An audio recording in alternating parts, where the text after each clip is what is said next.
Yahweh, soberano Pai Celestial, no poder do nome do nosso Senhor Cristo Jesus nos abençoa e nos guarda, nos ilumina e nos guia por um bom caminho. Aleluia, amém. Estudo bíblico. João 18 verso 17. Nova Almeida atualizada 2017. Introdução. João 18 relata a prisão de Jesus no jardim do Getsemane e os eventos que se seguem, incluindo seu interrogatório inicial perante Anás. O versículo 17, onde Pedro nega Jesus pela primeira vez, é crucial na narrativa. Ele ilustra a fragilidade humana e o medo que tomou conta dos discípulos diante da iminente crucificação de Jesus. Esta negação é um ponto de viragem na história de Pedro e contrasta fortemente com a coragem demonstrada por Jesus durante seu próprio interrogatório. Contexto histórico. A cena se passa no pátio da casa do sumo sacerdote, um local de poder e autoridade judaica. A presença de servos e guardas aquecendo-se ao fogo, verso 18, indica a hora tardia e o frio da noite.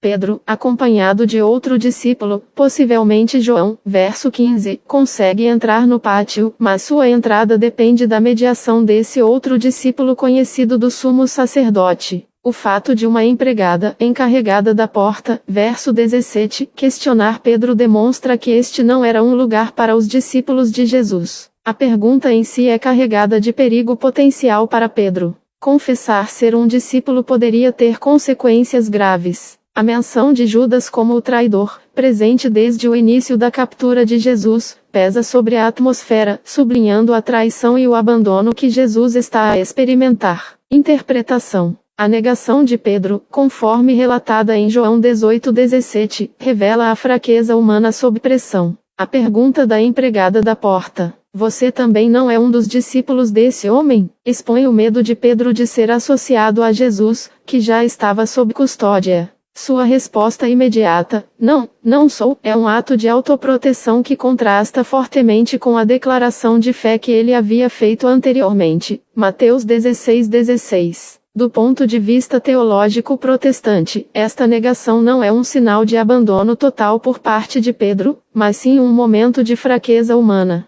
É importante notar que a graça de Deus se estende mesmo aos momentos de falha. A negação de Pedro, embora lamentável, não é o fim da sua história. A graça redentora de Cristo o restaurará e o capacitará a se tornar um líder fundamental na igreja primitiva. João 21 versos 15 ao 19. Para os crentes contemporâneos, a história de Pedro serve como um lembrete de que somos todos suscetíveis à fraqueza e ao medo, mas que a graça de Deus é suficiente para nos perdoar, nos restaurar e nos fortalecer para testemunhar a fé mesmo em circunstâncias difíceis. O arrependimento genuíno e a confiança na graça de Deus podem transformar a fraqueza em força. Veja as referências. Mateus 26 versos 33 ao 35. Este trecho narra a predição de Jesus sobre a negação de Pedro. Pedro, confiante em sua lealdade, declara que nunca negaria Jesus, mesmo que todos os outros o fizessem. Jesus, no entanto, prevê especificamente que Pedro o negará 3 vezes antes que o galo cante.